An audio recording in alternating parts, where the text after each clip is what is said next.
Welcome to our ultimate Halloween Scary Story Collection 1. We have gathered 25 chilling tales from the darkest corners of October. Here you'll wander past morgues where the dead twitch against the metal, through cemeteries where frost splits the soil and whispers rise from the cracks, and into houses that breathe with a wet, hollow sound long after their owners are gone. These aren't just stories, they're hauntings that cling like cold fingers at the back of your neck, following you long after the last word fades. So settle in, let the storm rattle the windows, and the fire burn low. The night is long, and it belongs to the dark. Welcome to Whispers After Dark. If you love scary stories as much as we do, comment yes below. We're aiming for 1,000 voices to keep the channel alive. And before the shadows fade, take a moment to like, subscribe, and ring the bell so the next tale always finds you. They say he only appears on Halloween night, when the air turns sharp and the carnival rolls in with music that doesn't sound quite right. A man with strings on his fingers, waiting behind the velvet curtain, smiling just a little too wide. This is the Puppet Master, and tonight he's looking for new marionettes, and once you're part of his show, you never leave the stage. They say it only arrives on the last breath of October, the Halloween carnival. No flyers, no announcements, just a sudden gathering of tents and wagons on the edge of town, where the fog clings thicker and the lights flicker unnaturally bright. It smells of stale candy and old wood, of sawdust soaked in secrets. Parents think it's quaint. Children feel the chill in their bones, but go anyway. And when the carousel slows, when the music box crackles out its warped tune, that's when the curtains rise. The Puppet Master appears on a small stage no one remembers seeing built. He wears a long black coat that brushes the floor like shadow. His hat is too tall, his grin too thin, his pale face stretched tight like wax over bone.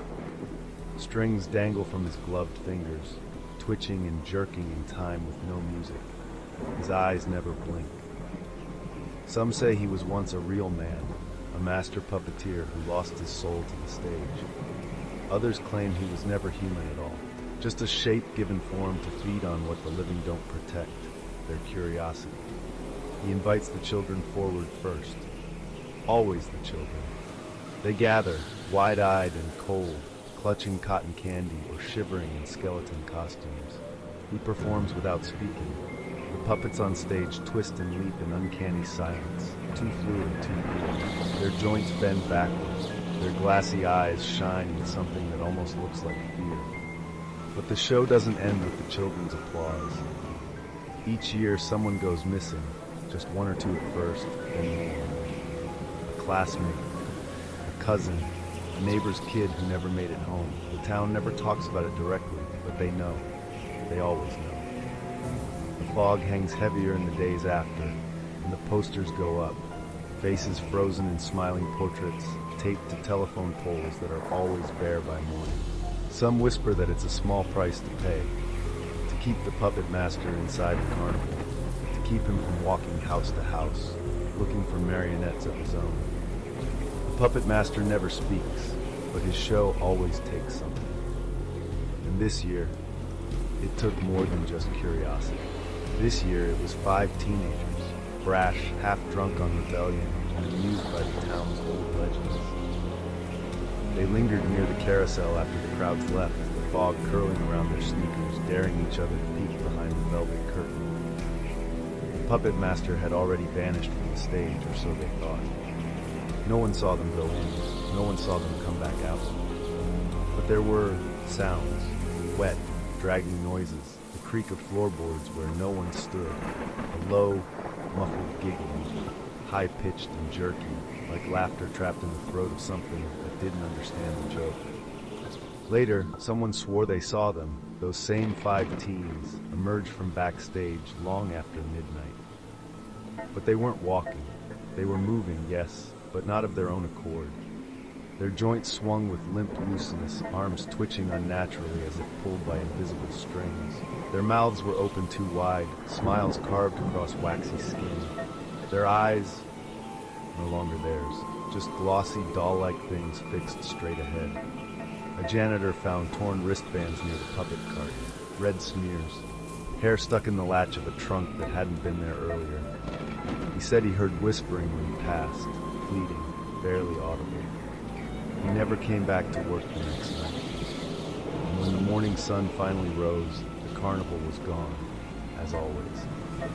But 5 new marionettes hung from the rafters of the puppet master's stage, swaying in the still air.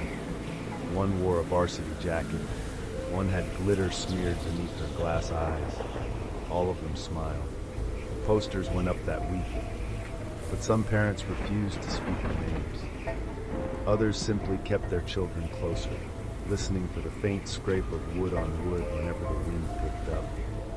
And the next October, when the fog rolls in and the carnival lights flicker back to life, the puppet master will return, his fingers twitching, his face untouched by time, his stage already set. So if you hear carnival music drifting through the fog next Halloween, don't follow it. Don't look for the stage. But if you do, never, ever stay after the final show. They say a mask hides who you truly are, but some masks aren't meant for faces. They're meant for souls. Slip one on and you'll feel it. Another presence beneath your skin. Welcome to the Halloween Masks, where every face is haunted and every soul has a story. Down a forgotten road, past the twisted trees and the fields that whisper warnings in the wind, you might find a small, crooked house.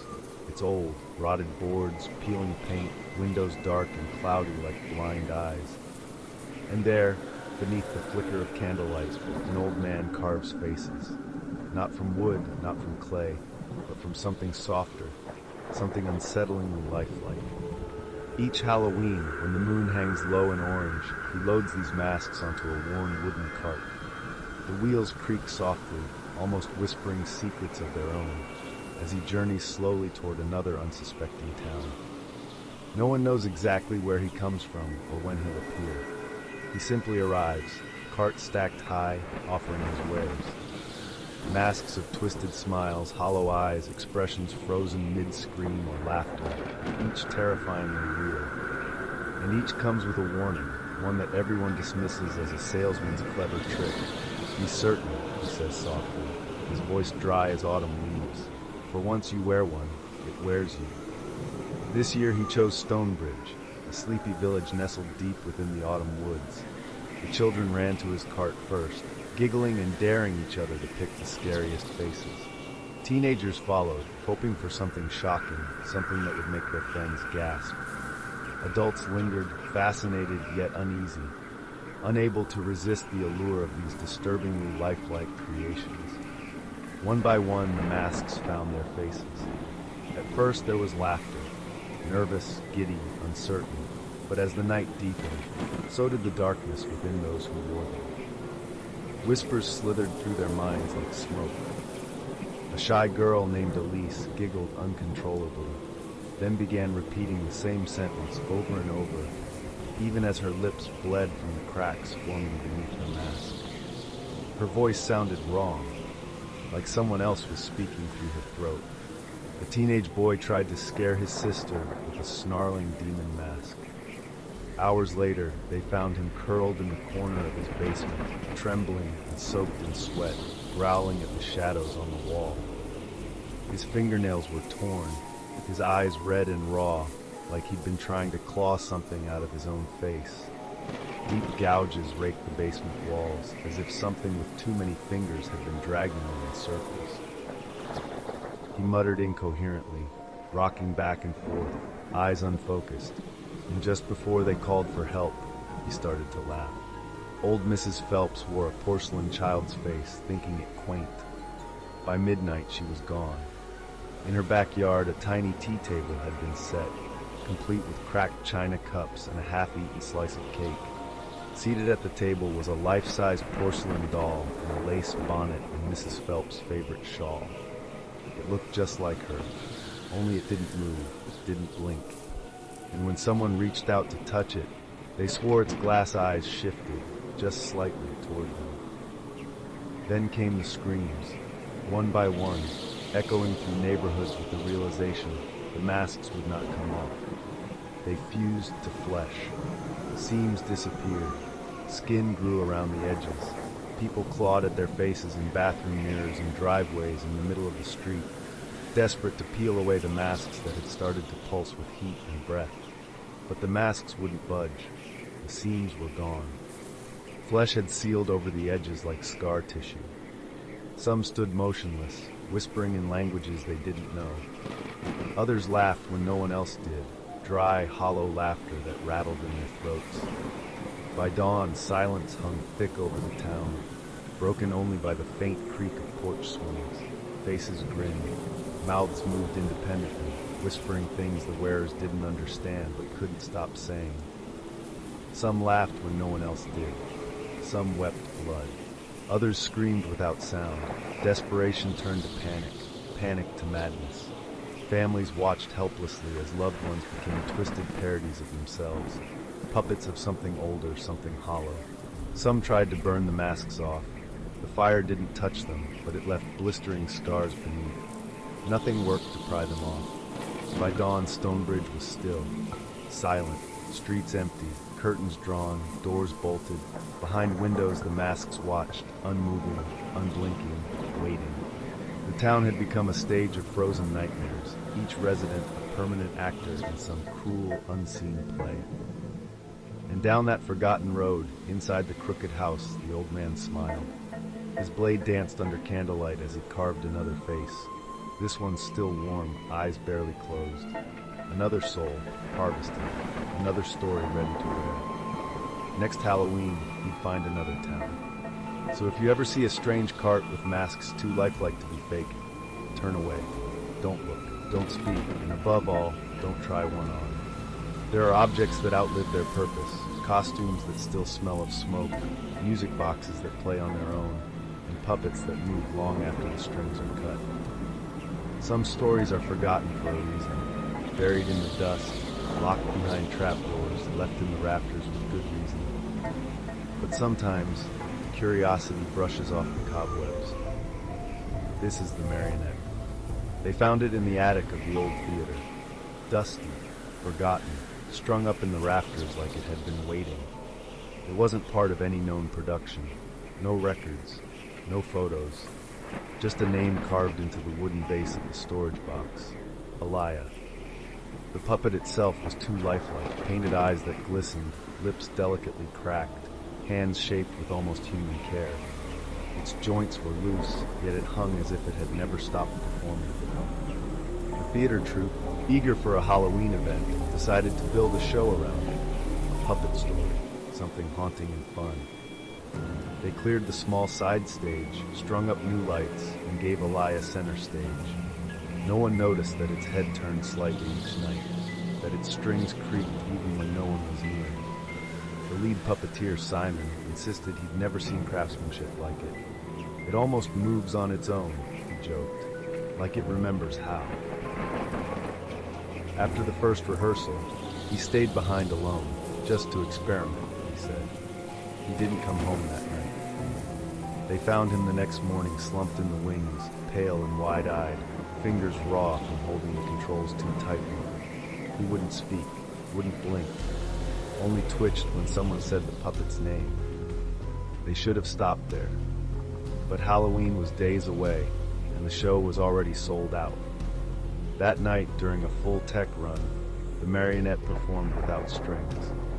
No one touched the controls, and yet it moved, danced, bowed, the limbs jerking at first, then fluid, graceful, deliberate. The cast froze in place, the lights dimmed, and Elia turned to face them, tilting its head slowly as if choosing. One of the stagehands ran. He tripped over the curtain rope and hit the floor hard, but when the others turned to help, he was gone. In his place was a second marionette, slumped just behind the footlights, smaller, nude, but its eyes were his. Now the show goes on every Halloween, one night only. No one sells tickets, no one works the lights, and yet the curtain always rises, always at midnight. And when it falls, the cast is never the same. So if you ever find yourself near the old Briar Street Theater on Halloween night, and you hear the sound of strings tightening above you, don't look up, because Alaya might be waiting for a new partner. In the 1800s, the fear of being buried alive haunted people's dreams, prompting the use of small brass bells fixed to graves, just in case. Down an old country road, hidden deep in the mountains, nestled along a lonely, overgrown path, sits a forgotten cemetery, its bells quietly rusting, waiting patiently beneath layers of fog and silence. Our next story is the cemetery bells. The wrought iron gate is rusted through, its hinges groaning like old bones when the wind stirs. Moss crawls over leaning headstones, and the ground is soft, too soft beneath your feet. But what sets this graveyard apart are the bells. Tiny rusted things swaying gently above each grave, strung from weathered poles like they're waiting for someone to pull the string from below. Beside the cemetery sits a small house, old and weathered by time. Its roof sags. It is the home of old caretaker. Amos had tended these grounds since he was barely tall enough to hold a lantern. His father had done the same before him, and his grandfather, each passing down stories and warnings about the bells. Amos knew each grave by heart, every name etched into moss-covered stones, every rusted bell hanging quietly above.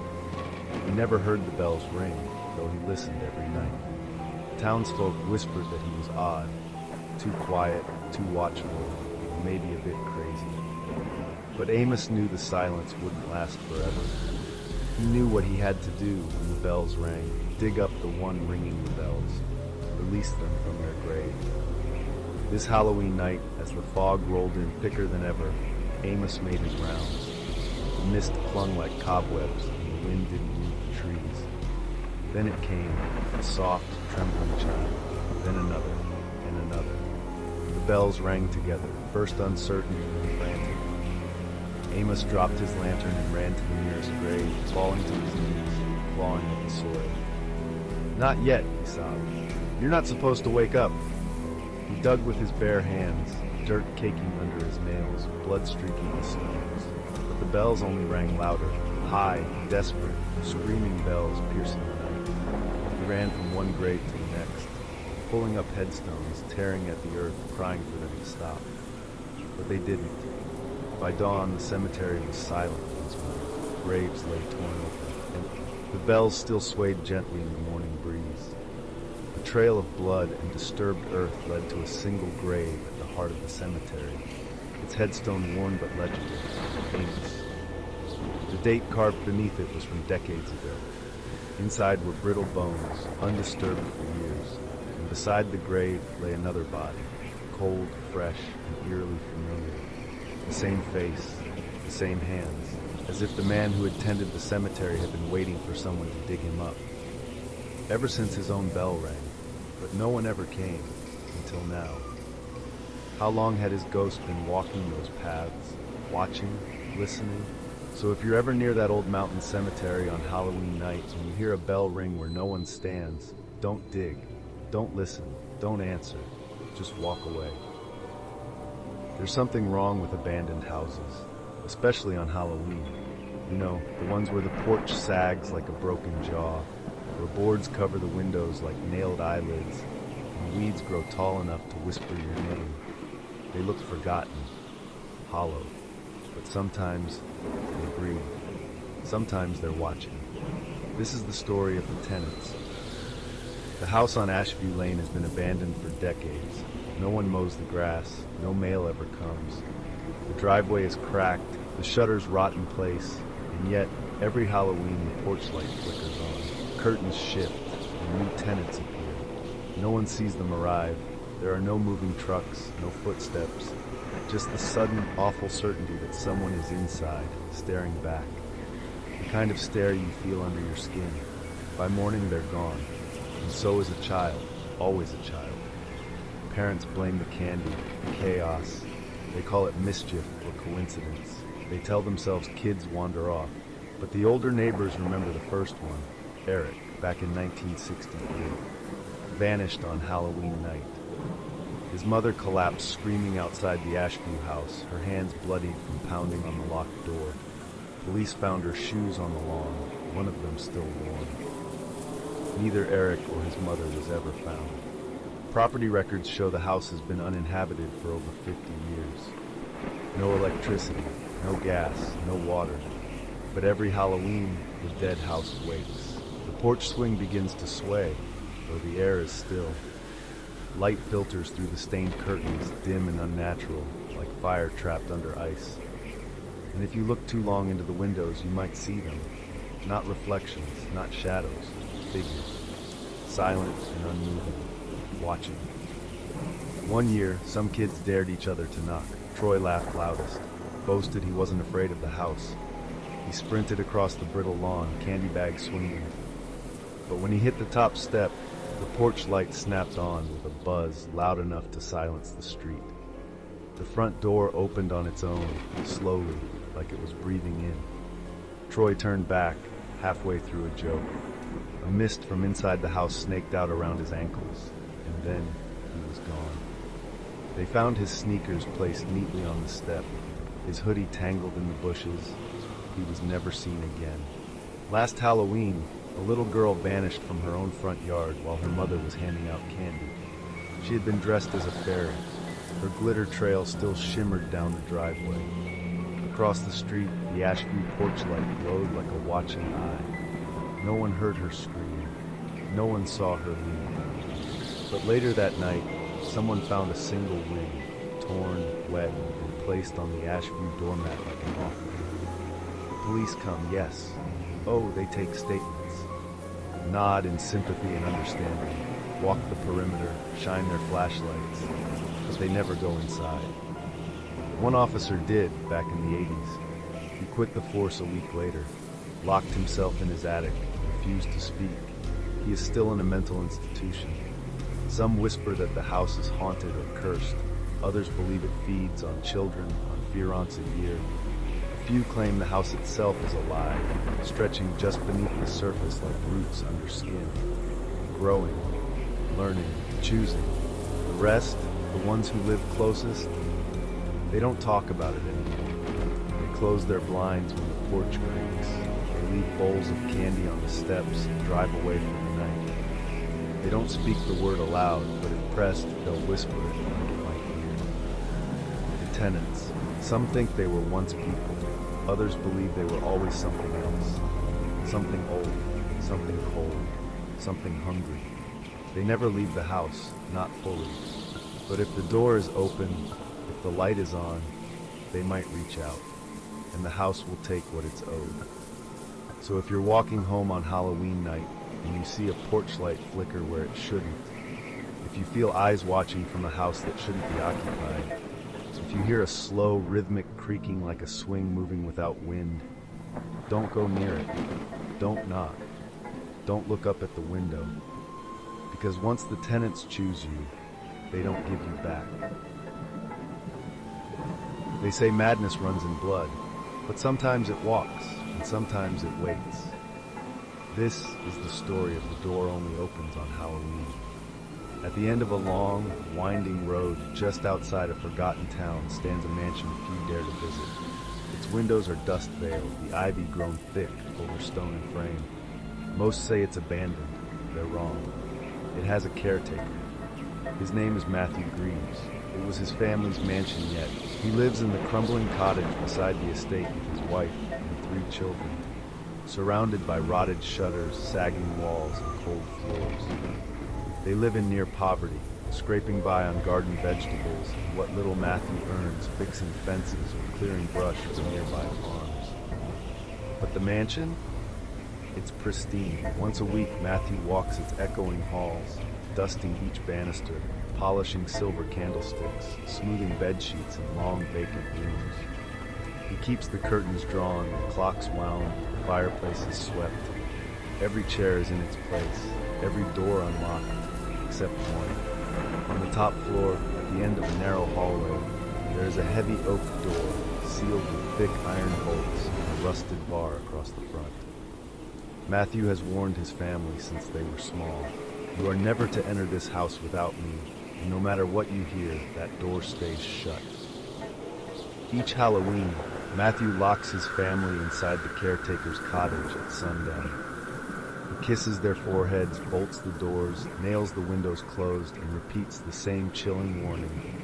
No matter what you hear, no matter who calls or begs or screams, do not open the door. Keep the lights low, stay quiet, and don't look outside. Then he walks the path to the mansion alone, a rusted key in his hand. He opens the front door, lights a fire, climbs the stairs, and unbolts the door. By morning, the news spreads. A villager missing, sometimes two. Once, an entire family vanished overnight. The police find nothing. There are no signs of struggle, no blood, no footprints, no explanation. And every year, Matthew says nothing. When Matthew Greaves grew old, the burden of the mansion wore deep lines into his face.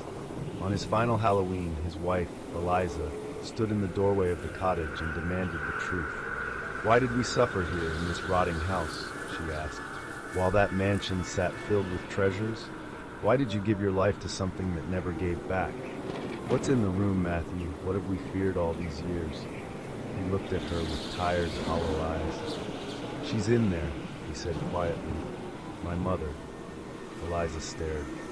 "Your mother's been dead for decades." Matthew shook his head. "She's not dead, not anymore. She was the first to go mad in this house, the first to feel its call. They tried to lock her away, but it wasn't enough. So now, once a year, I let her out, so she doesn't come for us." Eliza didn't believe him. She thought he was broken, delusional, mad like the rest of his bloodline. And when he died that winter, she buried him quietly and moved into the mansion with her children. It was warm, safe, beautiful. The first week passed in silence. The second, she wandered the halls he had once kept. By the third, she stood before the bolted door, fingertips tracing the cold iron bar. She told herself there was nothing to fear. Matthew had lied, surely. There was no monster, no curse, no madness. And when Halloween arrived, Eliza unlocked the door. The room inside was empty. Just a bed, a single upright chair, and a cracked mirror on the far wall. She stepped inside. On the edge of the bed sat a woman. Her hair hung in matted ropes. Her face was paper white and split with deep cracks. Her dress was rotted lace, her hands skeletal and long. She smiled, wide, wrong, and said, "I've been waiting for someone to let me out." No one ever saw Eliza again. And that Halloween, 9 people from the village vanished. The next year, the count was higher. Now every Halloween, the door swings open before dusk. So if you find yourself near the old Greaves estate on Halloween night, turn back. No matter what you hear, no matter who calls your name, do not answer, because madness runs in blood, and now it runs free. On Halloween, the laughter starts. Not the joyful kind, but dry, cracked laughter, like bones grinding in the dark. It echoes through the locked halls of the museum, when no one is there to laugh. And always, behind the glass, a smile that shouldn't move, but does. This is the skeleton smile. The Ravens Hollow Museum sits in the heart of a forgotten town, its stone walls sinking under the weight of time. Long ago it was an asylum, but now it houses horrors of a different kind, and none more infamous than the skeleton behind the glass. Locals call it Mr. Grimm's. They say he was found buried beneath the foundation during renovations, sitting upright, smiling wide, arms folded like he'd been waiting. His bones are unnaturally intact, preserved far too well for something so ancient. No signs of decay, no cracks, not even dust clings to them. The joints look almost oiled, as if they were waiting to move. And when the museum lights dim just enough, some swear they've seen his ribs shift, like something breathing where no breath should be. And his grin, it stretches farther than bone should. 3 nights before Halloween, the laughter begins. Faint at first, like dry leaves brushing stone or the building settling after dark. But it always drifts from the east wing where Mr. Grin sits sealed behind thick glass. At first, it's easy to dismiss. Old pipes, wind through cracked windows. But as Halloween draws near, the laughter grows louder, sharper, until it rattles through the rafters and echoes from the exhibit room itself. even when the doors are locked and no one is inside. Each year, the curators host a midnight exhibit on Halloween. They say it's tradition. Tourists come for the thrill, mocking the old legends, scoffing at the idea of a haunted skeleton. Others leave quiet offerings at the museum steps. Coins, black candles, even tiny bone carvings, just in case the stories are true. But every year, someone goes missing. Just one. Always one. This year, it was a young woman named Emily. She lingered too long at Mr. Grin's display, drawn in by the hollow stare and that awful smile. The laughter rose like a siren scream, and when the lights flickered, Emily was gone. In her place, the skeleton's hand rested against the glass, open, as if reaching, and that awful smile had grown wider. The curator said nothing. They never do. They just nodded to one another, pale and knowing, because they understand the truth. Mr. Grin's isn't a relic. He's a warden, a curse. And if he doesn't get his yearly offering, he escapes. It happened once, years ago, when the museum stayed closed. They thought they could outlast the curse. They were wrong. By sunrise, 3 homes stood silent, doors wide open. Inside, skeletal handprints smeared across the walls, claw marks etched deep into the floors, and no sign of the families who once lived there. On every mirror, a wide, unnatural grin drawn in ash, rows of jagged teeth stretched too far, matching the smile Mr. Grin's never lost. The curators reopened the next year. They always have since. So if you ever hear laughter on Halloween night, dry, rattling laughter with no joy in it, stay away from Raven's Hollow. And if you can't help yourself, don't lag behind. Don't touch the glass. And whatever you do, don't smile back. There's something about carnivals, the way the lights flicker just a little too long, the way laughter sounds wrong when it echoes through the dark. They promise wonder and joy, but they're built on illusion, on masks, on things hiding in plain sight. This is the story of the carnival clowns. They say it only appears once a year, on Halloween night, when the wind shifts and the veil thins, and things not meant for this world slip through. It was a traveling carnival, bright and loud by day, strange and wrong by night. No one remembers seeing it arrive. No one sees it leave. The place is all flashing lights and music, tilted rides that creak too loudly, cotton candy that smells faint with rotten clowns. Always the clowns. Painted faces, too wide grins, jerky movements like their joints don't quite work right. They juggle, they dance, they laugh with children during the day. But when the sun dips low and the last child leaves the fairgrounds, something changes. The lights flicker, the music slows, and the clowns begin to shift. Their costumes stretch, their eyes darken, skin splits at the edges of their mouths. The painted smiles curl into something real and terrible with sharp pointed teeth and eyes black as pitch. They're not clowns anymore, they're hunters. They stalk in silence, moving between tents like shadows given form. Their limbs elongate, joints bending the wrong way as they slither through the dark.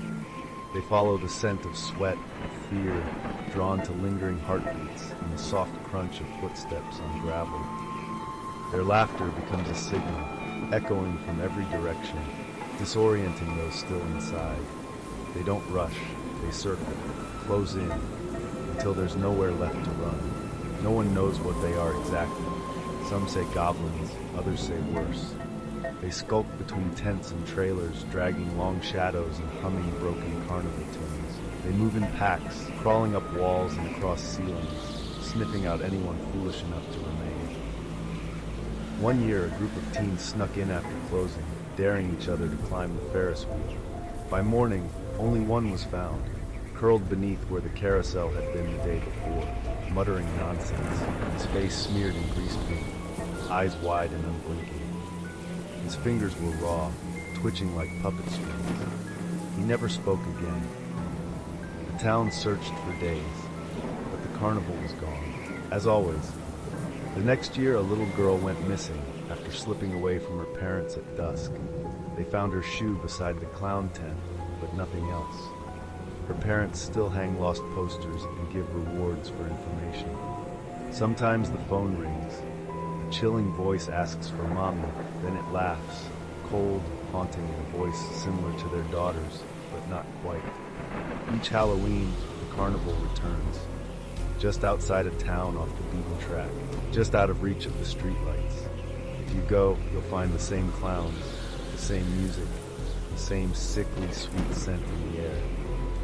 And if you stay past closing, you may become part of their act. So if a carnival ever sets up near your town and the clowns seem just a little too perfect, don't go after dark. Don't follow the music. And whatever you do, never stay past closing time. Because once they see you, they don't forget. They hunt. They say the Hollow One walks on Halloween night, but it doesn't always walk alone. Some believe it chooses a host, a vessel, a child, something no longer fully human, but not yet something else. This the story of the asylum. Don't let IT out. Deadwater Asylum looms at the edge of Black Hollow like a scar. Most people pretend it's already gone, burned out in the 80s, forgotten and sealed. But locals know better. They whisper of room 309, the boy found inside. Of the fire they started to keep him from ever leaving. And on Halloween night, the museum finally sent in a salvage crew. The last order before demolition. One worker was assigned the upper floor, the isolation wing. The air up there was colder than outside. Still, thick, like the building was holding its breath. Most rooms were crumbling, doors collapsed, furniture black with mold. But room 309 still stood, door intact, iron reinforced, hinged to lock from the outside. Someone had carved 5 words into the metal frame, deep and uneven. Do not let him out. The latch hung open. The worker hesitated, then stepped inside. The flashlight beam barely cut the dark. Dust hung in the air like smoke. Chains lay coiled on the floor, glinting dully. The walls were covered in claw marks, low to the ground like someone crawling, dragging. Some of the scratches looked fresh. Then he heard it, a breath that wasn't his, a soft rattling inhale, a whisper behind the cot, guttural, broken, like a voice unused for years trying to form words. It didn't speak clearly, but it growled something close to help, and then closer. He backed out fast, didn't report it, just logged the room condemned. That night, outside his motel room, he found something waiting. A piece of old iron, bent and rusted, shaped like part of a child's mask, still wet around the edges. The next morning, he was sent to the abandoned staff cottages. The second one had a locked office in the back. Inside a half-rotted desk drawer, he found a manila folder. Only one file inside, aged, stained, and nearly unreadable. No name, just male. Estimated age 9/11. No verbal communication. Found chained in crawl space after fire. Iron mask fused to jaw, eyes unresponsive, still breathing. The rest of the file was redacted, except one line scribbled in the margin, possibly by a staff member. Accused of multiple attacks. Animal-like behavior, claims of voices in the walls, one nurse missing, another maimed, both found with bite marks. Rumors followed him even then.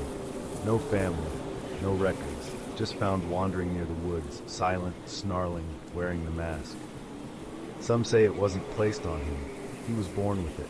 Others whisper that he came from the Hollow One itself, a curse or a warning. Behind a crumbling cabinet, the worker found a second door, barred shut. He pried it open. Inside, a cot, long rusted chains, and a cracked mirror. On the wall above it, drawn in what looked like soot, was a crude, childlike sketch. A round head, jagged with rivets, no face, just the mask. Scrawled beneath it in shaking, childlike handwriting were the words, "I'm still here." In the back corner, something shifted. Chains scraped. A whisper crawled across the floor, low, clicking, and wrong. He slammed the door shut and forced the bar back in place, then called for the entire cottage to be burned. No salvage, no report, just flames. And when the fire reached that back room, it screamed, high, inhuman, a shriek of metal and bone.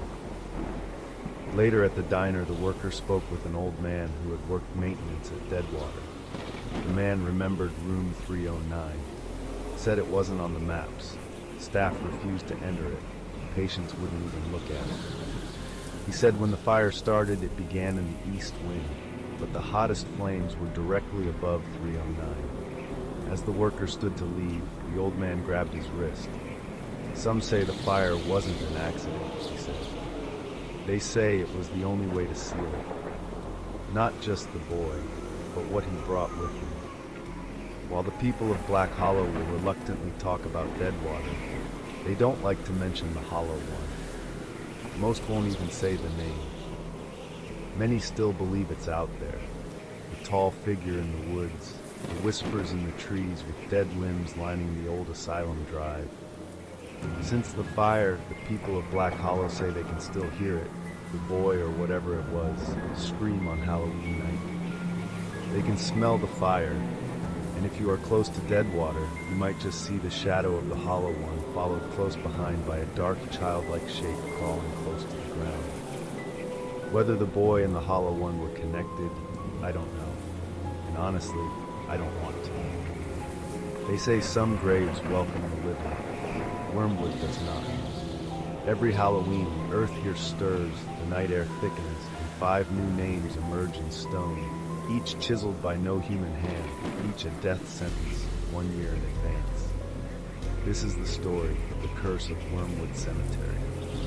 Long before Wormwood became a cemetery, it was just a barren hill outside the settlement of Ashford. In 1813, a midwife named Eliza Caraway was accused of witchcraft after local livestock sickened and crops failed.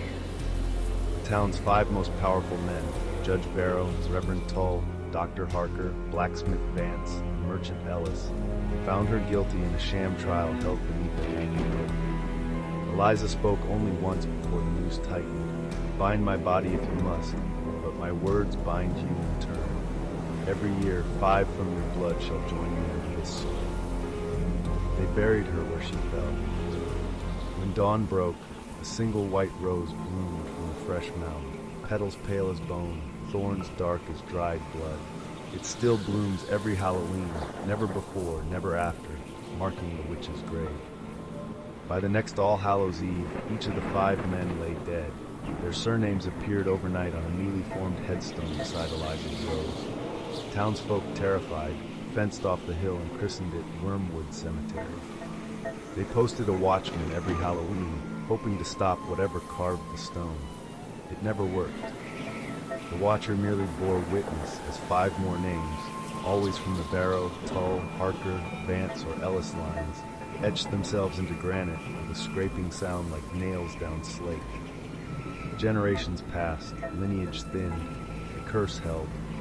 43 headstones now crowd the knotted grass, all bearing the same 5 surnames repeated like the tick of a death clock. Some descendants fled Ashburn, yet the stones still found them. A sailor drowned at sea, a lawyer slain in a distant city, a college student who simply vanished.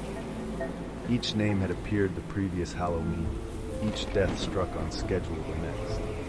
This Halloween, the appointed watcher waits. Midnight fog curls between crooked markers as she stands before Eliza's rose, her petals gleaming under a weak harvest moon. A hush falls over the trees, the hill seems to inhale. Stone grates, dust spills. 5 names cut themselves into the blank face of the waiting slab. Barrow, Tull, Harker, Vance, Ellis. In front of each last name, a new name is scratched into being. Fresh as wet ink, a whisper rides the wind, half growl, half laughter. Eliza's voice, or something older, forever hungry. The white rose opens wider, its thorns glisten crimson. The watcher backs away, heart hammering, staring at her own name, Julia Ellis. She stares at the tombstone, knowing exactly what the year will bring, her own death. And next year, another watcher, another futile vigil, another set of names. Her own fate is sealed. Wormwood always collects. So remember this warning. Should you hear stone carving itself in the dark, or catch the scent of a single white rose blooming out of season, keep away from Wormwood Hill, for the ground still keeps its bargain and the witch's promise has never been broken. On Halloween night, the cemetery always claims its 5, and it might choose you next. Carnivals are supposed to be fun, cotton candy, flashing lights, and laughter in the air. But sometimes they bring something else with them. something ancient, watching, waiting. This is the story of the carnival master. They say she smells like mothballs and dried roses, like an attic sealed too long, heavy with forgotten things. Her voice is a rare thing, soft, dry, used only to name the chosen. Her eyes are pale gray, not blind but worse, hollow, empty.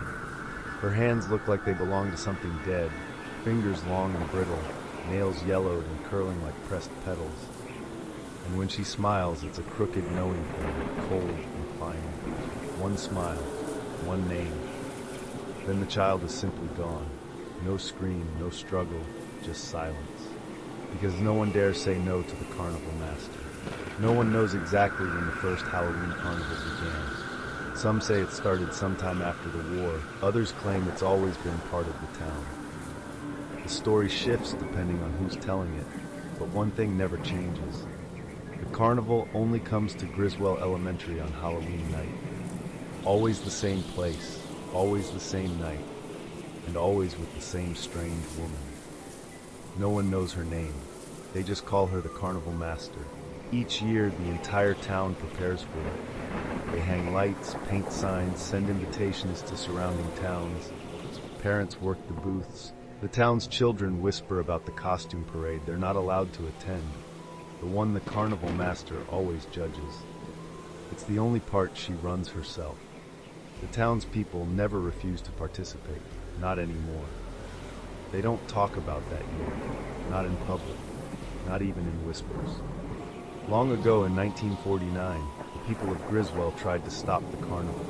They locked the school gates, canceled the parade, turned away out-of-towners. They were tired of pretending nothing happened, tired of burying empty coffins. But that Halloween, she came anyway. Not in the open, not with her red and black tent, not with her merry-go-round songs or her blood-orange tickets. She came in silence, and by morning, every child in Griswold was gone. You can find the graves in the woods behind the school, row after row of small headstones above empty graves, all marked October 31st, 1949. After that, they built the carnival back up, bigger, louder, brighter. And they invited outsiders, people from nearby towns, travelers, tourists, anyone with children, because the carnival master must choose, and better she choose a child from someone they don't know and take their own. Every year it's the same.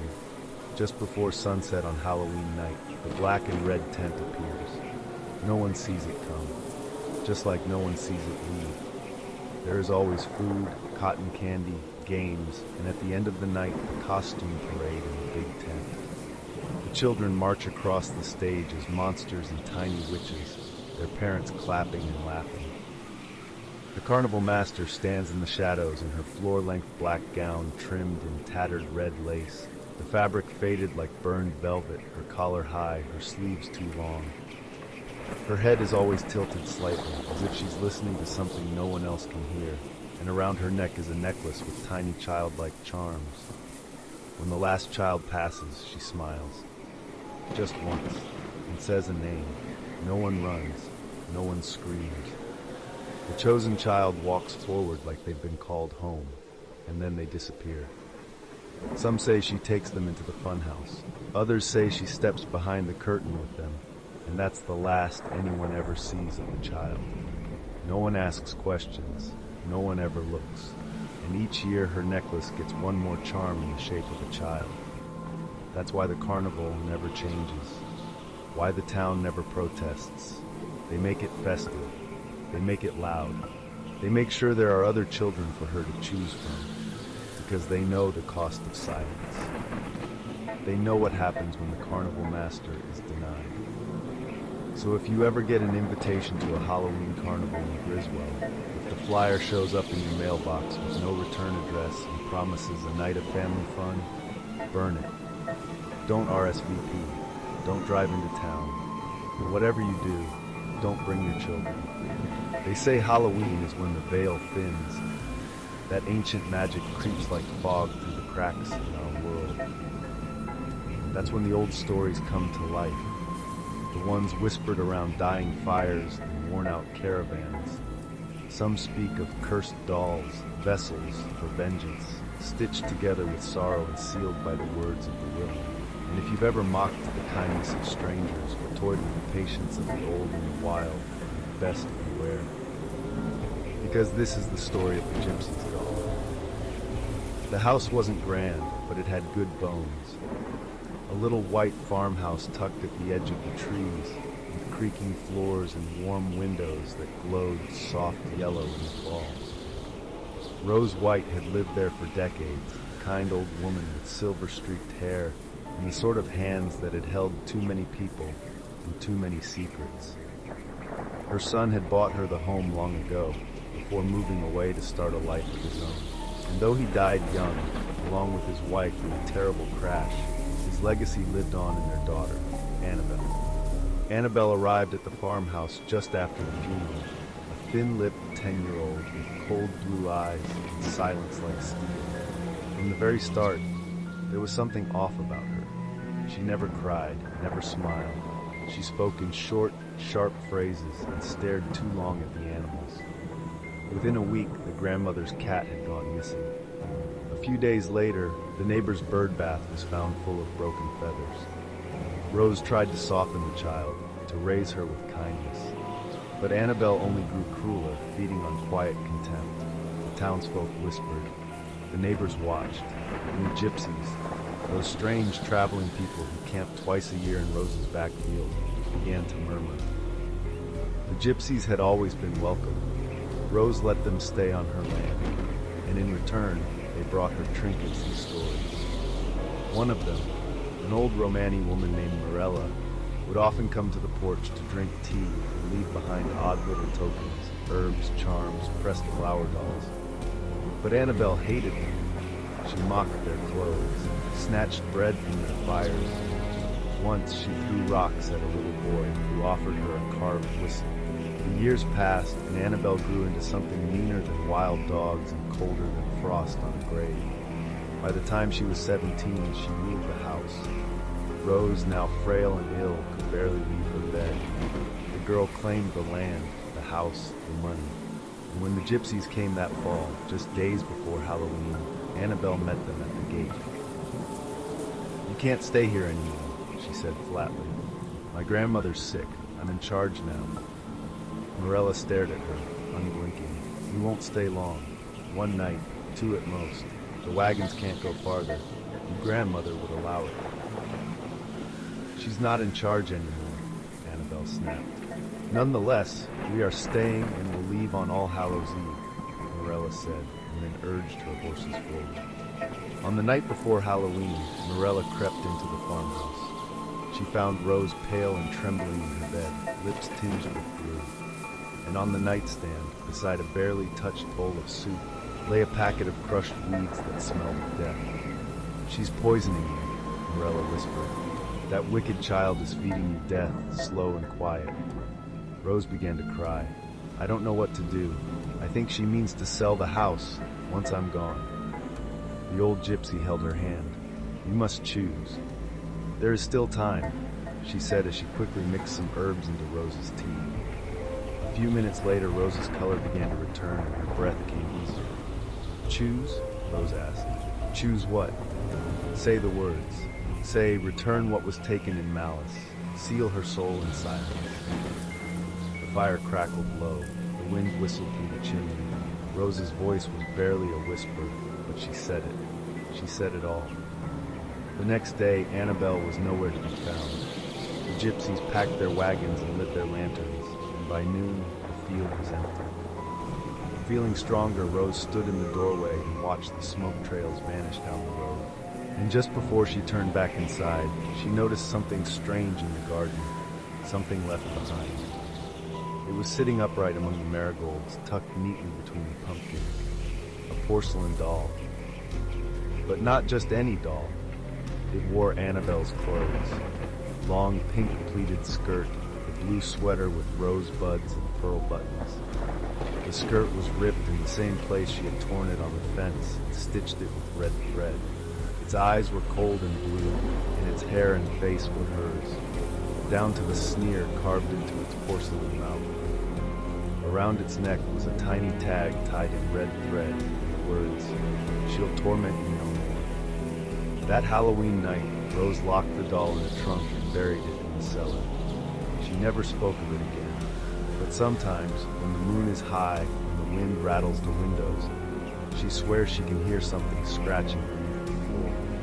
So if you ever meet a strange old woman offering dolls on Halloween, be polite, be kind, and whatever you do, don't take one home. There are places that shouldn't exist, places with bark like bone and hearts full of hunger. And when you wish on those, they give you what you want, but they always take something in return. Be careful what you wish for. This is the story of the Halloween tree. They say wishes are harmless, thoughts whispered into the dark, the soft breath of hope carried off on wind and starlight. But some wishes are heard. They sink into the earth, and sometimes something listens. Something ancient, twisted, with roots too deep and bark too old to forget the cruelty of men. There's a clearing deep in the woods behind the town of Ashbridge. You won't find it on a map, and no trail leads to it. Not anymore. But every 10 or 20 years when Halloween falls on a full moon, people seem to find their way, drawn by something old, something waiting. In the center of that clearing stands a tree, massive, twisted, towering, an old-growth beast with gnarled roots like claws and bark the color of ash. But in autumn, it changes. Its leaves blaze gold and blood orange, glowing like fire under the harvest moon.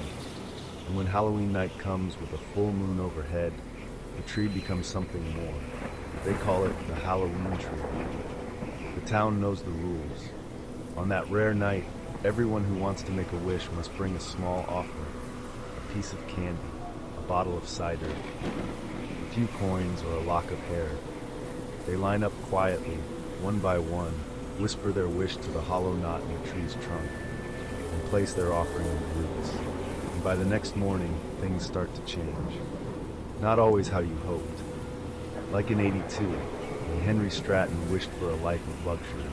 He'd worked his whole life at the mill, barely scraping by. The next day, the mill exploded in a gas fire. He survived. Most others didn't. With the insurance payout, he never worked again.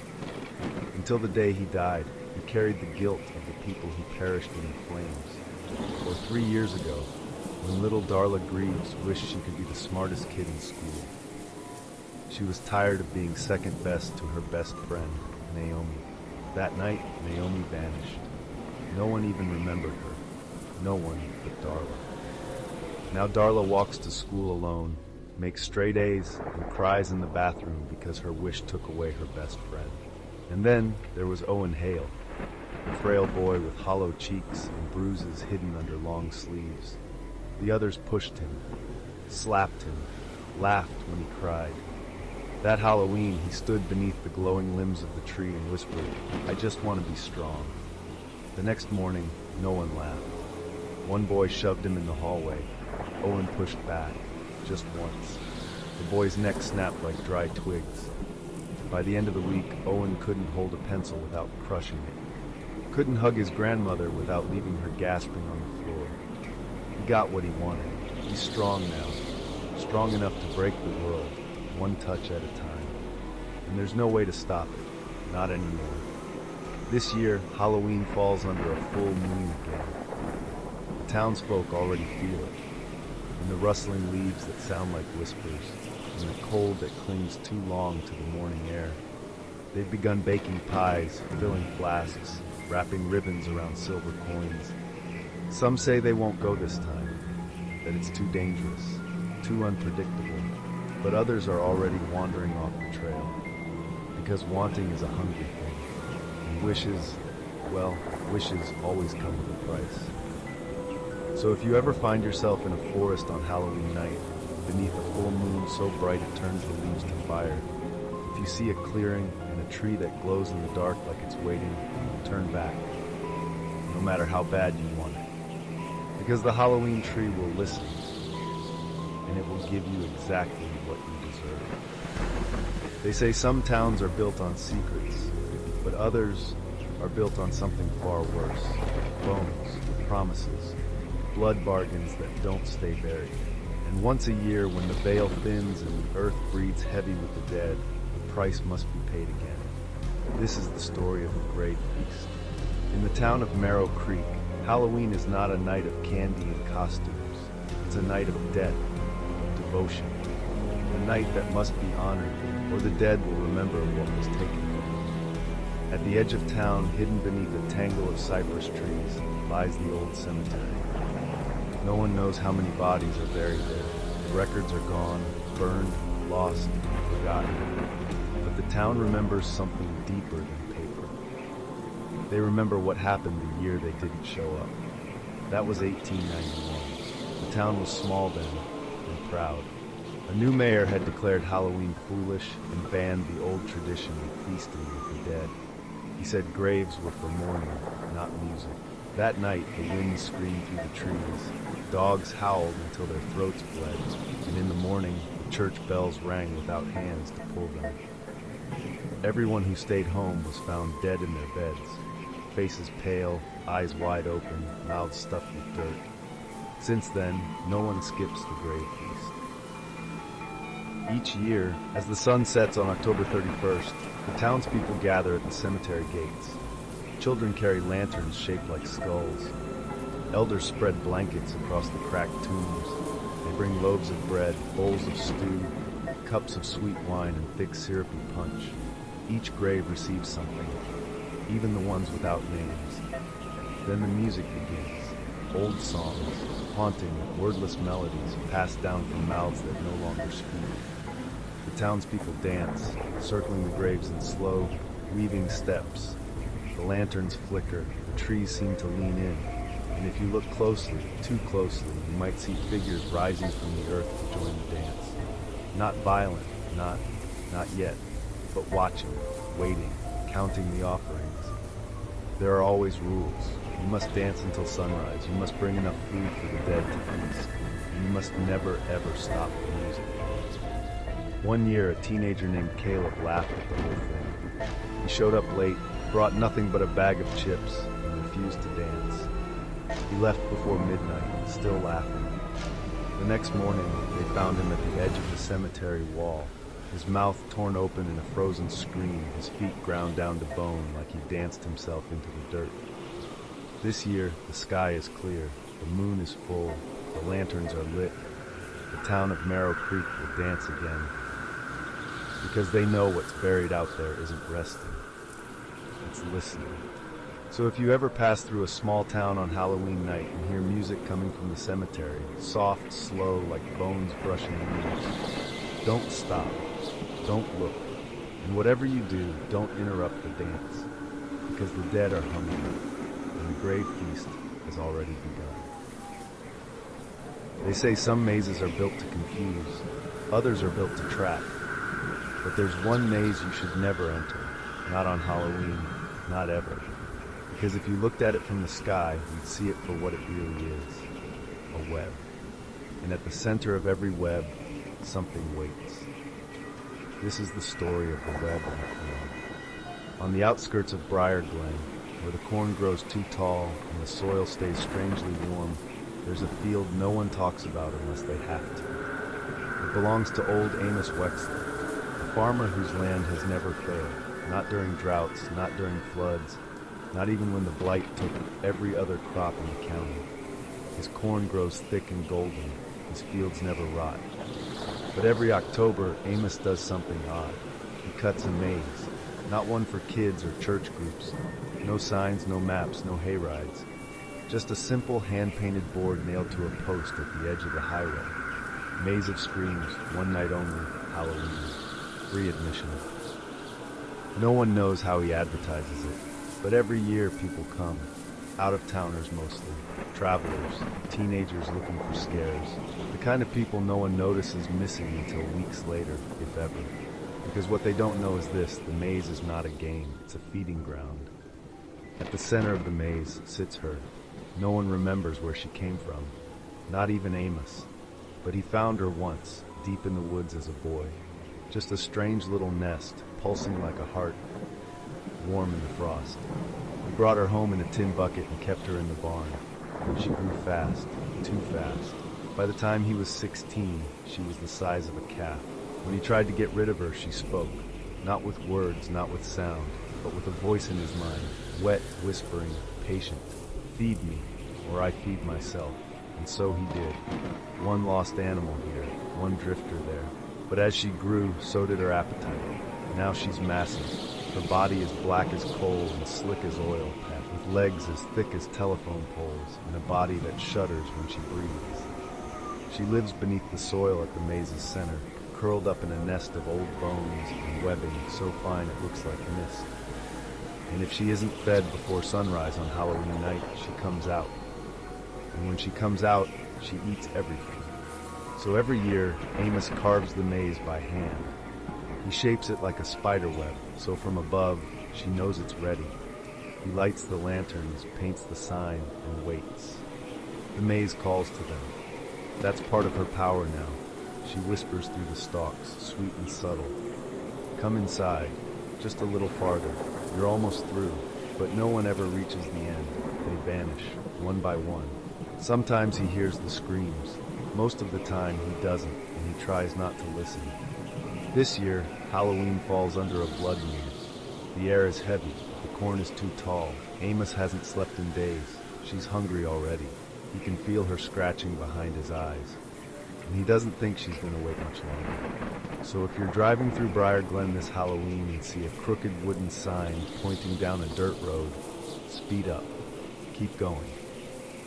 Don't stop. Don't turn. Because once you enter the maze, you're not finding your way out. You're finding her. They say there's a price for every wish, and the devil never rides alone. In some places, Halloween is for candy and costumes, but not in Pine Hollow. There, Halloween means hoofbeats. It means smoke in the trees, blood in the earth, and a race no one dares to win. This is the story of the Devil's Run.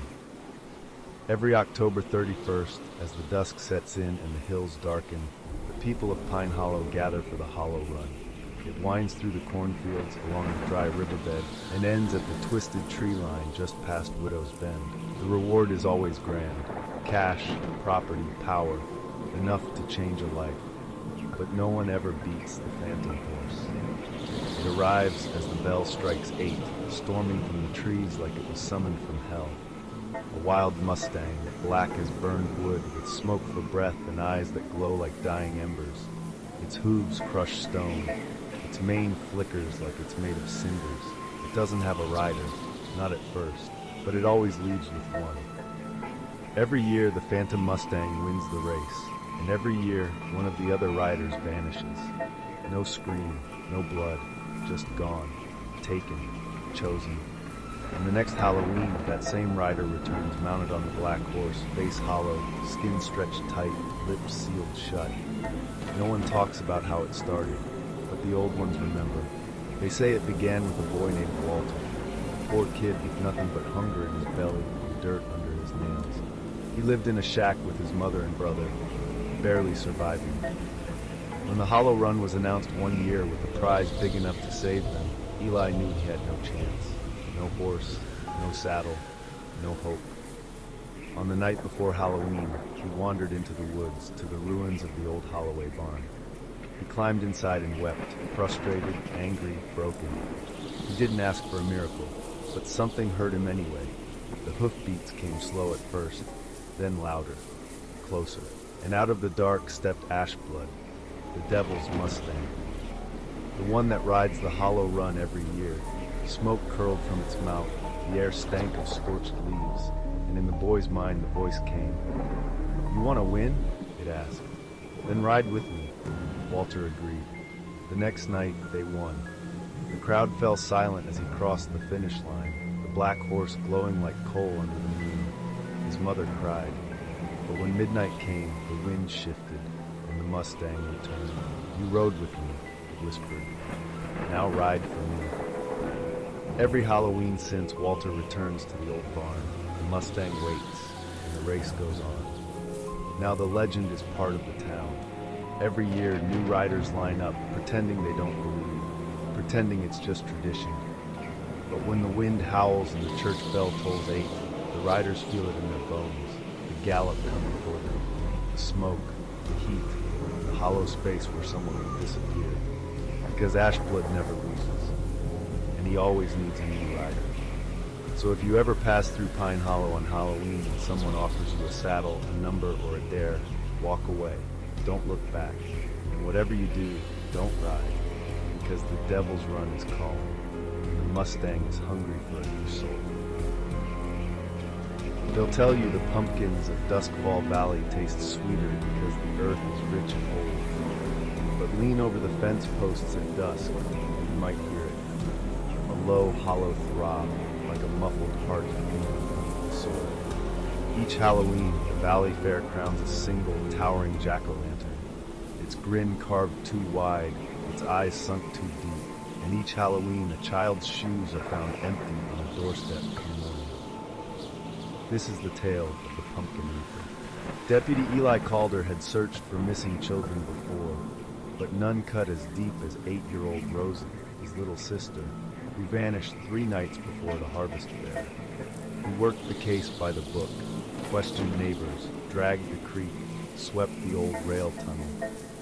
Every trail died at the crooked gate of Silas Crow's pumpkin patch. Nothing but sprawling vines, leaning scarecrows, and that old man's grin glowing beneath the porch light like he knew something no one else dared ask. On the eve of judging, Eli stepped beneath the contest tent for one last look. Silas's entry loomed taller than a whiskey barrel, its lantern light pulsing like something alive. He lifted the canvas flap and caught a thick scent, warm earth, copper, and something sweet, like fruit left to rot in the sun. He leaned closer. The rind was damp, the carved grin still soft, as though it had never fully hardened. And then he saw it. Something pale behind the pulp. Fingers, small, freckled. He stumbled back, breath caught, and his heart beating against his chest. The fingers twitched, slowly curled, as if waking. From behind, Silas's voice cracked the silence, dry and crumbling. Biggest fruit needs the strongest root, he murmured, and roots drink deeper than water when you want a champion. Eli turned, but the old man was already fading into shadow. He looked back at the jack-o'-lantern, felt the heat radiating from it like a fever. With shaking hands, he lifted the pumpkin from its stand. It throbbed, almost breathing. As he staggered outside the tent, it slipped from his arms and cracked open on the ground with a wet thud. Pulp spilled across the dirt, seeds scattered like tea. And there, nestled in the orange muck, Rosie's shoe, soft with mold, Silas was gone. Eli gave chase through the carnival's flickering lights, past laughing children and the hum of music that suddenly sounded too far away. The old man vanished into the fields, and Eli followed, drawn by the flickering glow of hundreds of jack-o'-lanterns blinking awake, each with a grin that looked carved by something not quite human. At the center clearing stood a twisted mound of pumpkins, taller than a man, their shells pulsing with slow, sickly rhythm. The vines beneath them slithered and stirred. Eli circled the mound, pouring the last of his lantern oil in a trembling hand. With a whispered prayer, he lit a match. Flames caught fast, vines shrieked as they burned, curling like serpents in the firelight. One by one, the pumpkins burst, wailing with voices that sounded far too young. Among the cracking shells, Eli found her, Rosie, cold, still, but whole. He fell to his knees, cradling her gently as the fire roared higher. Somewhere in the inferno, he thought he heard Silas's voice, fading beneath the soil like roots returning to the deep. By dawn, the field was ash. Only charred vines and twisted stems remained. No sign of Silas, no trace of the other children. Eli buried Rosie in the churchyard, marking her grave with a single pale pumpkin seed. He swore the earth trembled when it touched the dirt. So if you find yourself in Duskfall Valley this Halloween, stay clear of the jack-o'-lantern contest. And if a pumpkin seems warm to the touch, if it feels like it's breathing, don't look inside. Some roots go too deep. Some old houses don't want tenants, they want victims. Every Halloween, a strange house appears out of nowhere, its porch light flickering like it's beckoning, its rooms for rent signs swinging in a wind that doesn't touch the trees. Locals say it's empty, but if you step inside, you'll never come out. Because some houses don't just creak and groan, they're hungry. And they only open their doors when they're ready to feed. And that's where our tale begins, with a mansion that blooms out of emptiness 3 nights before Halloween, perched alone on the highest rise outside town. Locals say there is bare earth one moment, and a house with creaking floorboards the next, with a crooked sign that reads, "Rooms for rent, no deposit, no questions." The first night it appeared, October 28th, a traveling salesman named Daryl wheeled his sputtering car up the hill, eager for a cheap bed. He knocked. The door unlocked itself. Daryl's hat and suitcase were later found outside, abandoned and forgotten. The second night, October 29th, Marla, a grad student photographing forgotten architecture, stopped to snap a quick picture. She noticed the placard read, "Rooms for rent, first night free." Needing content for her thesis, she crossed the threshold. Her camera was recovered on the front steps the next morning, the last frame showing an empty foyer and a hand beckoning at the top of the stairs. The third night, October 30th, Eugene, a retired miner, drove up to investigate rumors of trespassers on what he swore was his family's land. The board now promised hot meals, hot fireplace, its letters still wet as though freshly painted. Eugene entered, flashlight in hand. Only the flashlight returned. It was found a couple of days later in an empty field on the hood of his truck. By sundown on Halloween, the house had 3 new windows, gables that hadn't existed the day before. Faint silhouettes paced behind the glass, a man smoothing his tie, a woman adjusting a camera strap, an old miner tapping at a dark pane as though searching for daylight. When the clock struck midnight, a hush fell over the town, and the house on the hill welled wonder. The porch light flickered twice, then the house, its sign, and its fresh-cut lawn vanished, leaving nothing but scrub, wind-bent grass, and 3 empty vehicles belonging to the house's last victims. So if a house suddenly appears where there wasn't one yesterday, glowing porch light, fresh paint, and a key already waiting in the door, don't go inside. Rooms that cost nothing usually come at the highest price. And if you notice windows that weren't there the night before, it's already too late. Because some houses only open their doors once a year, and they expect you to stay forever. There's something wrong about scarecrows. Maybe it's the way they stand too still, arms stretched wide, like they're waiting for something more than crows, or the way their burlap faces sag in the moonlight, stitched smiles hiding something you can't quite name. They don't breathe, they don't blink. But leave them long enough in the fields, and you'll swear they moved when you weren't looking. Old coats hang heavy on straw-filled frames, heads cocked at angles too human to ignore. And come morning, they're never facing the way you remember. People say they're harmless, just sentinels of the harvest. But the truth is, it isn't the crows that should be afraid. In late October, when the pumpkin vines rot black and the moon hangs sickly and bruised above the rows, keep your eyes on the scarecrows. Most stand stiff and silent, but some, so the elders warn, shift when backs are turned, straw joints creaking without wind, burlap faces twisting into new grins by the time you glance again. They gather near the fattest pumpkins, drawn to orange lanterns glowing like trapped suns. And every Halloween, they wait for the same thing, a soul to fill another soup straw.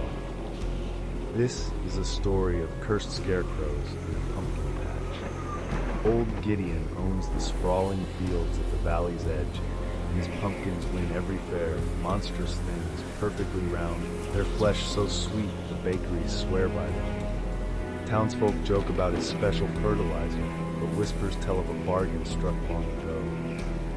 When drought withered his land, Gideon wandered the fields under a moonless sky and met the harvestman, a figure of husks and burlap, eyes hollow as rotted gourds, voice like rustling stalks. It offered him a bargain, endless bounty in exchange for one life every year, bound forever in straw to guard the fields. Gideon agreed. From that night, the pumpkins swelled unnaturally, and the scarecrows began to multiply. Each October 29th, ornate invitations arrived. Congratulations! You've been chosen to claim the grand prize pumpkin at Gideon's patch. No cost, just come at sundown to receive your harvest treasure. The townsfolk, flattered by the honor, never question how their names are chosen. At the gate, Gideon greets them with a lantern and a grin carved deeper than any jack-o'-lantern. Pick whichever you like, he says, sweeping a hand across endless glowing rows. The chosen wander into the vines. That's when the scarecrows start to move. At first, they linger at the edges, hats low, stitched mouths pulled into polite smirks. Then one is closer, head cocked, listening. Another stands behind them when they turn. Straw fingers flex, burlap grins split wider. By the time the victim finds the perfect pumpkin, always swollen, glowing faintly from within, the scarecrows form a circle, arms outstretched, closing in. The lantern goes dark. Vines coil like serpents. Somewhere in the rows, a scream is muffled, then gone. Dawn brings silence. The patch looks untouched, except for one new scarecrow with a face that bears a chilling resemblance to the night's guest. And deep in the rows, a massive pumpkin gleams, its rind scarred with fresh handprints pressed from the inside. No one dares accuse Gideon. After all, he sends a basket of his best pumpkins to every grieving family, each one carved with a grin that looks far too familiar. So this Halloween, remember, if an invitation arrives, ink too fresh, handwriting too elegant, burn it. If a scarecrow's smile looks wider than you recall, don't stop. And if one shambles closer every time you blink, pray you're not the next harvest. There's something wrong about hearing bells when no bells remain. One low, dragging toll that hangs in the air like the world exhaling. No echo, no chime, just a sound too heavy to be ignored. At St. Morwenna's, the church has rotted for decades. Its roof caved, its steeple collapsed, its bell long since melted for scrap.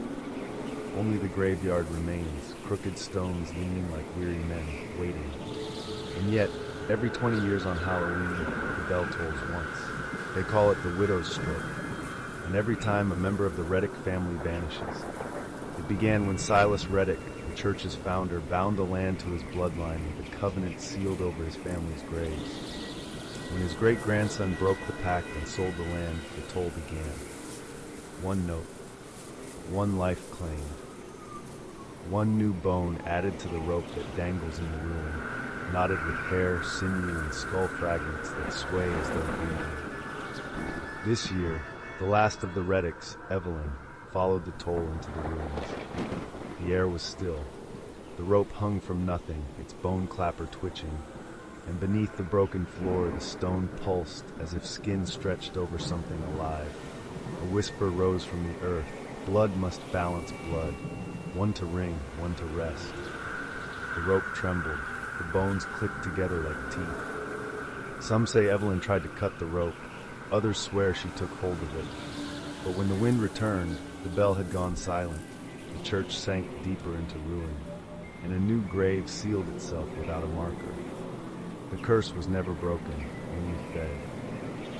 So if you hear a bell toll this Halloween, don't look for a tower, don't follow the sound, because if you hear it, it's already for you.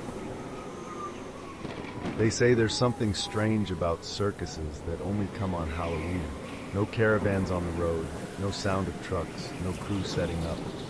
Just tents that appear overnight, stitched from shadow and smoke, standing on empty lots no one remembers giving permission to use. Tonight's tale is called The Ringmaster. And if your town ever wakes to the scent of burnt sugar and rusted iron in the air, you'd best keep your children close. It starts the same way every time. Flyers tacked to fences, posters fluttering on lampposts. No one sees them being put up. They're not glossy or modern, just aged paper, hand-drawn images that shimmer oddly when the light hits. At the top, a smiling man in a crimson coat and black bow tie, hand outstretched. The ringmaster welcomes you. By afternoon, the fairgrounds are alive, bright lights trembling through the fog, shadows stretched long across the midway, and an old-fashioned big top where the cracked pipes of a circus organ rattle out music that twists into hollow, mocking laughter. The kind of laughter that doesn't belong to children, but to something waiting, hidden in the seams of the circus, biding its time until nightfall. At the gate, families pause without knowing why. The banners promise wonder, the lights promise joy, but the man at the entrance promises something else entirely. There is no fee, no ticket, no exchange but a smile. And still the air turns sour when he reaches for their hands.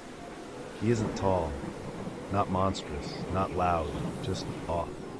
He wears a black ringmaster's suit, pressed too sharply, trimmed in deep crimson that gleams wetly in the light.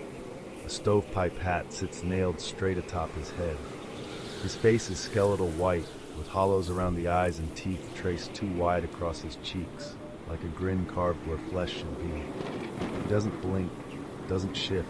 His posture is statuesque, yet gravity seems not to touch him. His clothes never gather dust. His eyes are bottomless, flat as obsidian, swallowing the lights around them. But when he smiles, it feels personal, as though he remembers you from somewhere you've forgotten. He glides through the crowd without brushing a shoulder, tipping his hat to the parents, slow, polite. But it is the children he watches, the children he draws in, the children who smile back when no one else notices, the children who follow without a sound, the children who vanish without a trace. With a whispered invitation, run away, join my circus.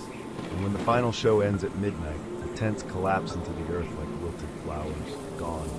No trash, no footprints, no proof it ever existed.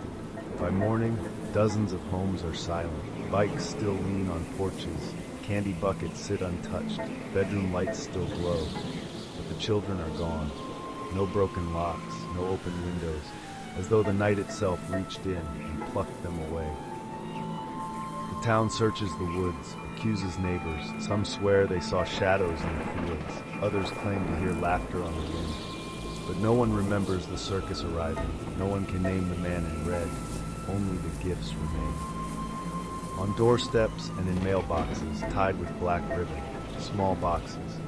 Inside, a keepsake, a shoe, a ribbon, a locket still warm from a child's neck. And beneath it, an invitation written in gilt letters. The ringmaster thanks you for another marvelous season. Next year, come see your child beneath the big top. The circus always comes for those who are curious. And the ringmaster, he doesn't take tickets, he takes children. So every Halloween, the old warning is told again. If you ever hear carnival music drifting through the dark, cover your ears, don't follow it, and never ever let your children listen. There's something wrong with carousel music when it drifts across empty streets, too slow to dance to, too sweet to fear, yet every note feels like a finger tapping your spine. People swear they hear it only on Halloween, sliding beneath doors and across rooftops long after midnight. A cracked-toothed circus organ tune that starts crisp as winter apples and ends like a music box winding down in a child's grave. They listened once, decide it was a dream, pull the covers over their ears. But the music isn't calling them. It's calling the cursed carousel. No one saw the carnival arrive this year. One moment, the fairgrounds on the edge of town were just abandoned dirt and yellowed grass. The next, moonlight glinted off silk tents. A Ferris wheel loomed against the clouds, and in the center stood the carousel, its mirrors throwing back unfamiliar constellations, its canopy painted midnight blue, its lights the color of harvest time embers. Parents led costumed children through the gates, marveling at the hand-carved animals. A white stallion with a cotton candy mane, a coal-black horse whose hooves looked hot from the forge, lions with ruby eyes, even swan benches where weary grown-ups could rest while the calliope sang. Every ticket sold but one, the midnight round, invitation only. That invitation found 4 pockets by dusk. First was Gideon Crane, landlord to half the county, who once evicted a single mother on Christmas Eve so he could list the house at triple rent on Boxing Day. Second came Dolores Finch, head of the local mill, who shuttered the factory without warning and spent the severance fund on a yacht she named Golden Parachute. Third was Pastor Abel Gaines, whose Sunday sermons thundered about charity while he siphoned every tithe into an offshore account. Last was teen idol Casey Vane, whose sugar-sweet image hid the bruises she left on anyone who looked weaker than her reflection. Their envelopes were black vellum, sealed with crimson wax, the shade of fresh bruises. Admit one, midnight round, a gift from the carousel. Each recipient felt the same chill of deja vu and dismissed it with a grin. Free rides were for children and fools, but perks were perks. 11:59 p.m. Fog crawled low to the ground, licking at boot heels and masquerade hens. The carnival lights dimmed except those on the carousel, which brightened until the animals' eyes seemed to glow from within. The operator awaited them. Tall hat, tails the color of dried blood, a smile too polished for the hour. Step lively now, he heard, voice as smooth as old lacquer. Choose the mount that speaks to your soul. Gideon hauled himself onto the black horse, smirking when the animal's nostrils flared like bellows. Dolores perched on the white stallion, stroking its painted mane as if pricing it for resale. Pastor Gaines selected a golden lion, rehearsing pieties he would boast about tomorrow. Casey sprawled across a pair of swans, snapping a mirror selfie and tagging it blessed. The operator lifted one gloved hand. The ancient carnival organ wheezed awake. But instead of rising, the carousel shuddered, then began to turn backward, slowly at first, like rewinding an unpleasant memory. Brass poles creaked, mirrors blurred, the animals' colors deepened, shedding sugary pastels for richer, older hues, oxblood, pitch, tarnished silver. Round and round, faster and faster, until the music warped into something off-key and ravenous. Gideon tried to dismount. The saddle burned his palms like hot iron. Dolores yanked at the brass pole. It oozed liquid gold that glued her fingers in place. Pastor Gaines called for mercy, but every word returned to him reversed, a snake swallowing its tail. Casey's phone shattered, screen spider webbing into 100 tiny reflections of her own widening eyes. The carousel spun so fiercely the tents and sky and world smeared into a single gray vortex, then stopped dead. Silence. The operator tipped his hat. Where the four riders had sat, the mounts were empty. No hats, no shoes, no phones, nothing but faint shadows where bodies should have been. Mirrors lay dark, refusing to hold a memory. Across town, eviction notices fluttered blank, the yacht bobbed nameless, the church ledger bled red, and a million adoring followers blinked at social feeds, suddenly missing their star. In bedrooms and break rooms and sanctuaries, people came awake feeling oddly lighter, as though a storm had passed they never knew hung overhead. The fog rolled back. Carnival lights cooled to a mellow amber. The operator stepped onto the platform, gaze sweeping the small knot of onlookers who'd witnessed nothing and yet felt everything. Last call, he announced, voice ringing clear as a chapel bell. Anyone else fancy a free ride? No? He smiled, all teeth and courtesy. Then the carousel is closed for the night. Somewhere beyond the fairgrounds, a rooster crowed though dawn was hours away. Tents folded themselves like origami shadows. The Ferris wheel sank into the earth without a sound. By sunrise, the field was bare again, save for 4 fresh divots in the mud shaped like hooves, paws, swan-feathered wings, and a single brass ring half buried near the gate, cold to the touch, still humming faintly with music no one could place. If next Halloween you hear carousel tunes drifting through your walls, think about the weight of every deed you've sealed with a grin, every kindness you withheld because it cost too much, every soul you taxed to polish your own brass halo. Because the haunted carousel is always looking for its midnight riders, and the tickets are already addressed. Some cemeteries die twice, once when the last mourner forgets the way, and again when the forest drags the stones beneath its roots. Deep in those woods, no birds sing after dusk, only wind moves, carrying voices that no longer have throats to speak. This is the story of the haunted honeymoon. Emma and Blake didn't hear those voices when they arrived for their Halloween honeymoon. The listing called the cabin rustic and romantic, a perfect retreat from reception hall chaos. It came with firewood, oil lamps, and a key hidden beneath a pumpkin on the porch. Cell service died 3 miles back. They unpacked. They laughed at the moth-eaten curtains and the way every floorboard sighed like it had a secret. By twilight, they were toasting marshmallows over the hearth when Emma noticed the books lining a low shelf, ledgers bound in cracked leather. One was stamped Caretaker's Journal, 1921 to 1976. She opened it and felt the room exhale cold. Names filled the pages, hundreds of them, each followed by a brief epitaph and a burial plot. Infant daughter, never named, row 7, stone 3.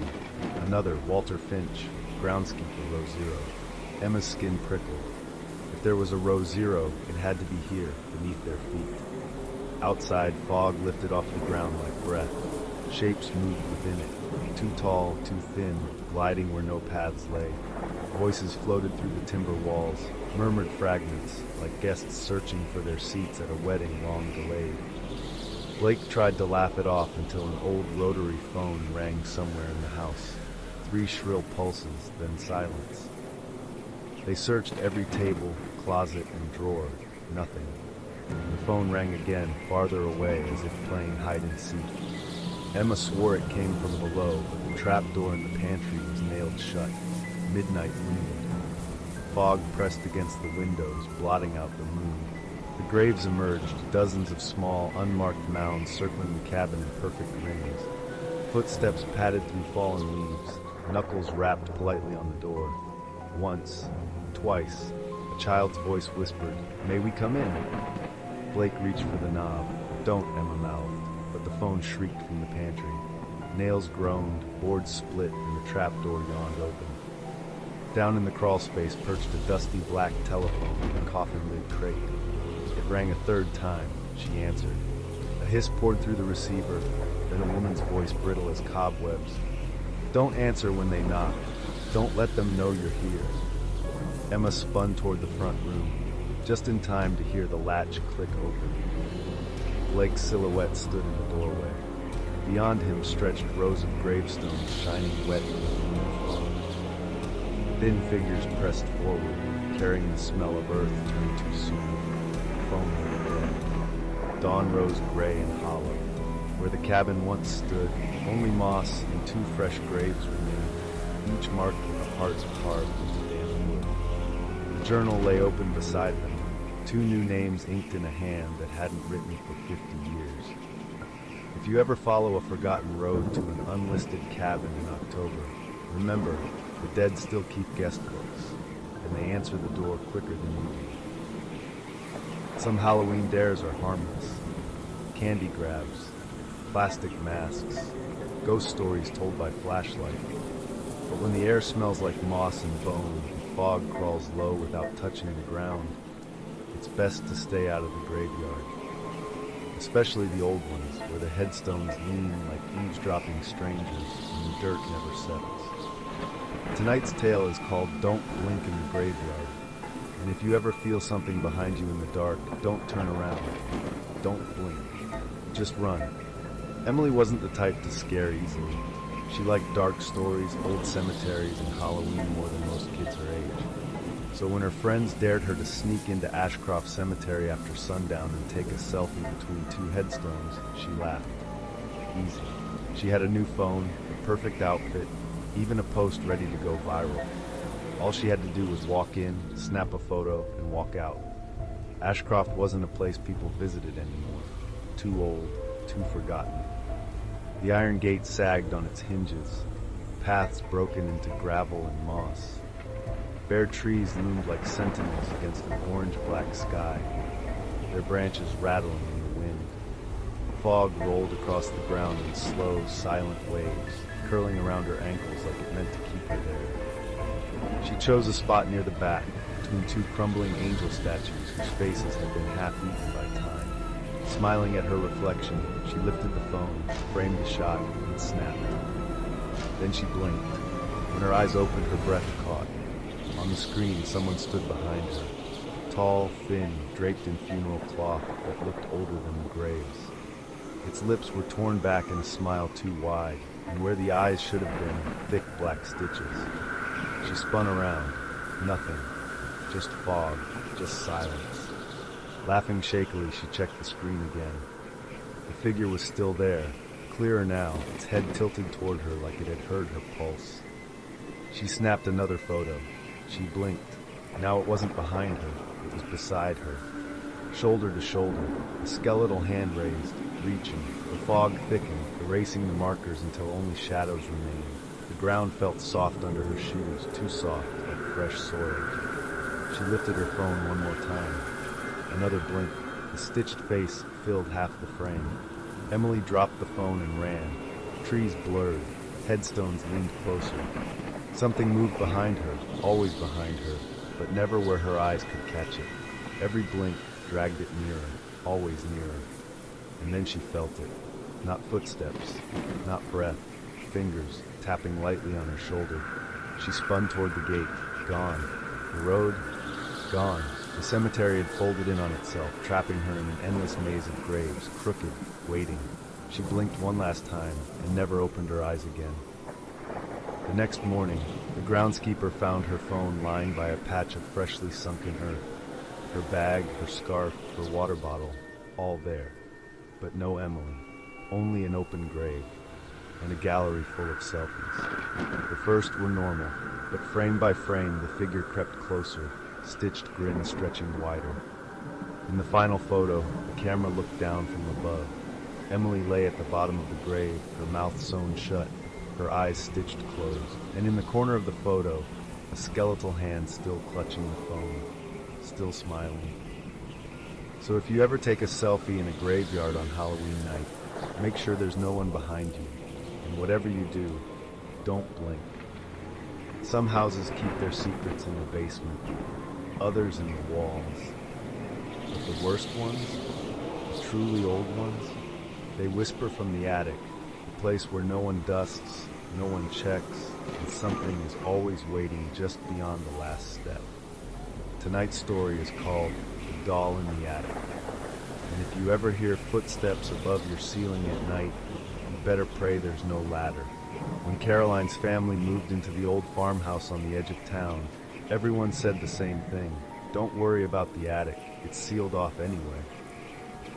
The hatch was nailed shut, the ladder missing, and the realtor claimed the space was used only for insulation and wiring. Caroline didn't ask questions. At 12 years old, she was used to starting over. Her mom moved them every couple of years, chasing jobs, chasing peace, chasing something she never found. The first time she heard the creaking above her bed, it was just after Halloween. A slow, deliberate sound, like a chair rocking back and forth in the ceiling. Her mom said it was squirrels, maybe raccoons. But Caroline had grown up with animals. This wasn't that. This was heavier, rhythmic, almost human. One rainy Saturday, she found an old key in a kitchen drawer. It was flat, tarnished, and had a strange little heart-shaped top. She didn't know why she kept it. That night, she dreamed of the attic hatch, the nails pulling themselves free, the wood softening into sponge, the key fitting perfectly in a lock that shouldn't exist. When she woke up, the key was clutched tightly in her hand. Quietly, she walked to the ceiling trap door that was then entrance to the attic. She pulled the cord that was attached to the trap door, and it opened without resistance. The attic ladder slid down, cold and silent, like it had been waiting. Dust spiraled in the beam of her flashlight. She climbed. The attic was cluttered with trunks and boxes, all draped in moldy sheets. But in the far corner, beneath a single hanging bulb that flickered on as she approached, sat a small rocking chair. And in it, a doll, porcelain, pale. Its dress was stained lace, its hair curled in faded gold spirals. Its glass eyes were a soft, unsettling blue. But it was the face that made Caroline's breath catch in her chest. The doll looked exactly like her. Same braid, same chipped tooth, same freckle on the chin. She stepped back, heart pounding. A sudden creak behind her spun her around. Nothing, just shadows. But when she turned back, the doll's head was tilted to the side. It hadn't been before. She fled the attic, locked the hatch, shoved a dresser beneath it. But that night, the footsteps returned, heavier, closer, the sound of tiny feet pacing above her bed, whispering. She never told her mom. She just didn't sleep. A week later, she found the doll in her closet. Its hands were now stitched together, its mouth sewn shut with red thread. But its eyes were wide open. That was the last night she stayed in the house. The family moved again, without explanation. But the realtor who listed the home reported something odd when she checked the attic. A rocking chair still warm to the touch, and a porcelain doll sitting in it, hands unbound, mouth smiling just a little too wide. Sometimes at night, when the wind blows just right, neighbors swear they hear a faint creaking from the attic, like someone rocking gently, waiting. If you ever find a doll that looks like you, don't keep it, don't touch it. And whatever you do, don't let it come down the stairs. This concludes our Ultimate Halloween Scary Story Collection 1. 25 tales of haunted morgues, restless cemeteries, cursed cabins, and legends that refuse to stay buried.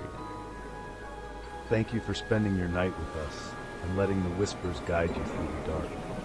But remember, just because the stories end here doesn't mean the shadows go quiet. They linger, waiting in the corners of your room, in the silence between thunder and the dreams that follow. If you enjoyed tonight's journey with Whispers After Dark, don't forget to like, subscribe, and ring the bell so you never miss what waits in the dark. Explore our playlist below for more haunted story collections, eerie campfire tales, and gothic audiobooks to keep the October chill alive all year long. Until next time, stay curious, stay cautious, and beware of the whispers after